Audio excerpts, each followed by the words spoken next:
Shiva. Everyone in India knows this name. We see his image everywhere, in temples, on posters, even on car dashboards. He is the destroyer, the protector, the one who meditates on Kailash. But have you ever thought, how did Shiva become Shiva? Was he always worshipped like this? Or did he slowly become the god we know today? When we look at our oldest scripture, the Rig Veda, something surprising happens. The name Shiva doesn't appear there. Instead, we find someone else, a god called Rudra. He's not calm like Shiva. He's wild. He controls storms and winds. He brings disease and also cures it. People feared him, but they also prayed to him for help. So this is where our story really begins. Not with the Puranas, not with Kailash, but with the Rig Veda. Because if we want to understand Shiva, we have to understand the world that created Rudra. Who were the people living in that time? What gods did they believe in? And how did their own rivalries and prayers slowly give birth to a new kind of god? One who would become Shiva. That is why before we talk about him, let's go back to where everything started. The world of the Rig Veda.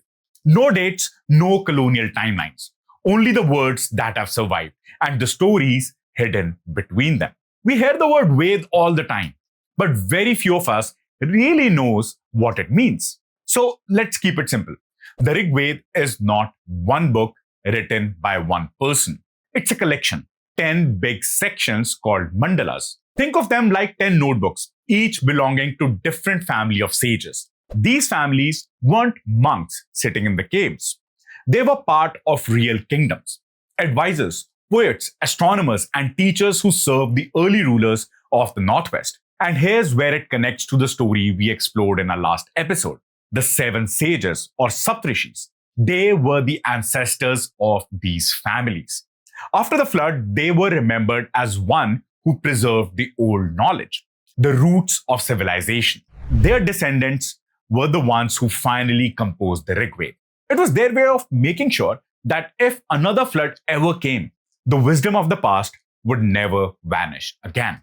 In that sense, the Rig Veda isn't just a text. It's the first civilizational backup of human memory.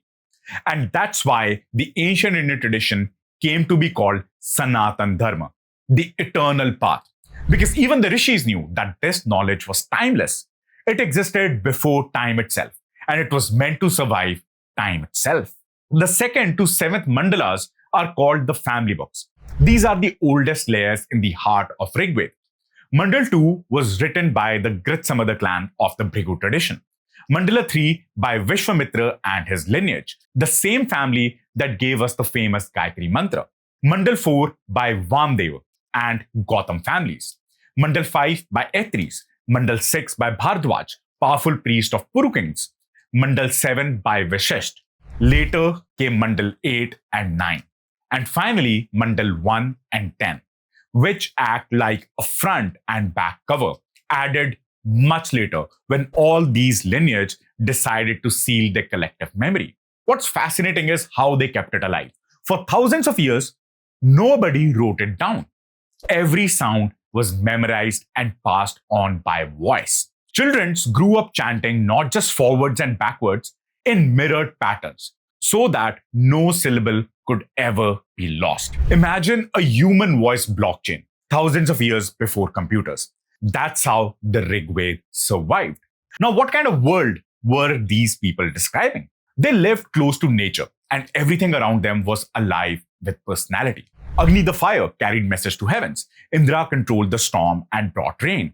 Varuna was the silent judge who kept morals and cosmic orders. The forces we call Rata. Soma was only a sacred drink, but also the spark of inspiration. The Vedic people saw these powers not as separate religions, but as living aspects of one truth. But even in the sacred order, there was tension. 2 great camps started to form. One around Varuna, the calm and lawful Asur, and the others around Indra, the daring and restless Dev. Varun's followers, mainly the Bhrigu sages, believed in discipline, truth, and control. Indra's supporters, the Angiras lineage like Bhardwaj and Vishwamitra, preferred action, conquest, and experimentation. One side guarded other, the other chased power. This rivalry wasn't just theological, it spilled into politics. The families that praised Indra stayed east of the river, forming the strong Puru Bharata kingdoms. The Varuna worshippers drifted westwards. Some historians link this division to the famous Battle of Ten Kings, where King Sudas of the Bharata, guided by Vishisht and blessed by Indra, defeated a coalition of rival tribes near the river Ravi.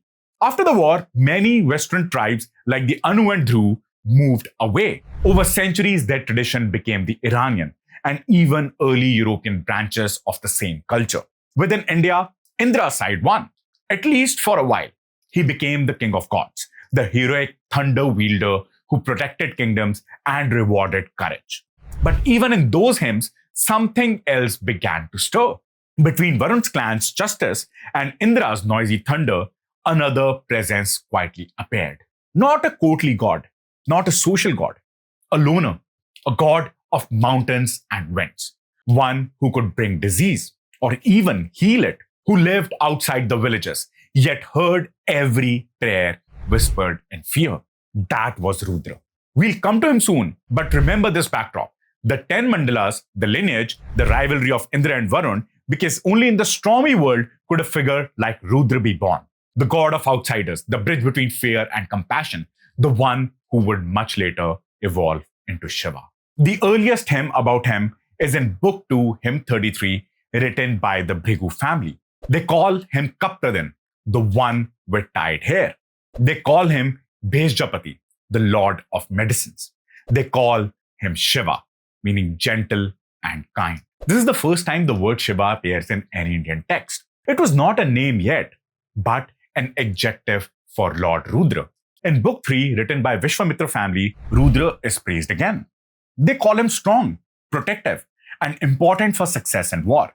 In Book 7, by the Vashishtha family, Rudra is described as best among the strong, who carries many medicines. So we can see the different families, even those who supported different kings and different devs, all respected Rudra. This is what makes him special. He was not a god of one side. The Bhrigu saw him as a protector of truth. The Vishwamitras saw him as source of strength. Both sides prayed to him when they wanted safety or healing.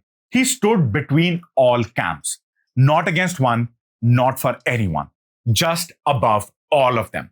Now, in early Vedic times, words like Dev and Asur did not mean good or bad. Varuna was called an Asur, and sometimes Indra was also called an Asur. Both meant powerful beings. Rudra was respected by both. The Devas looked at him as a helper in war. The Asuras saw him as power that gives and takes life.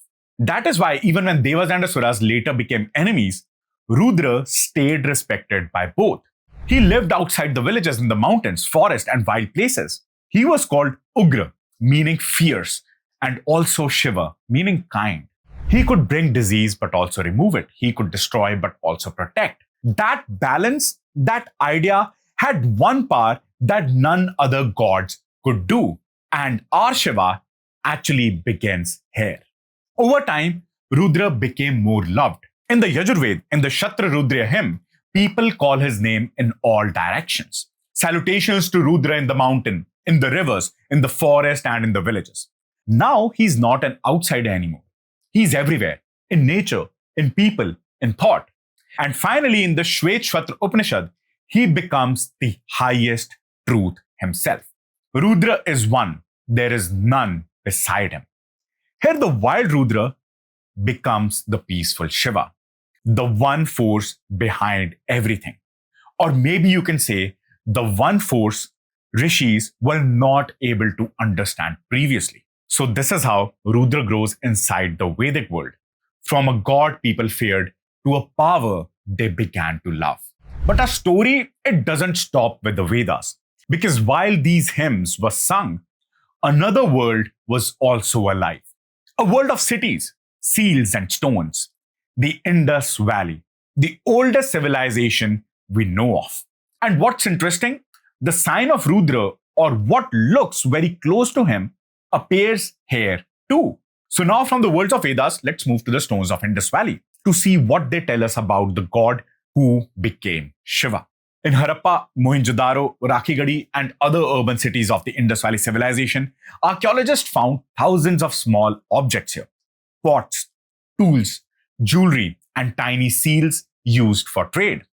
And among those seals, one image stood out: a horned man sitting cross legged, surrounded by animals. His posture looks like a yogi in meditation. The figure has buffalo style horns, and around him are a tiger, elephant, rhinoceros, and two deers. When this seal was found, the British archaeologist John Marshall called him Proto Shiva, or Pashupati, the Lord of Animals. The name fits because Pashupati later becomes one of Shiva's oldest title in Sanskrit text. Some scholars think that this could have been just a shaman or a tribal leader. But for many Indians, it felt like the first physical sign of Rudra, sitting calm at the center of nature, yet surrounded by its wildest forces. It looks like it was an amalgamation of Vedic and early Puranic picture of Rudra or Shiva. The more archaeologists searched, the more they found similar horned figures not only in India but in regions like Balochistan and Central Asia. This confirmed that this was not just an artist's imagination.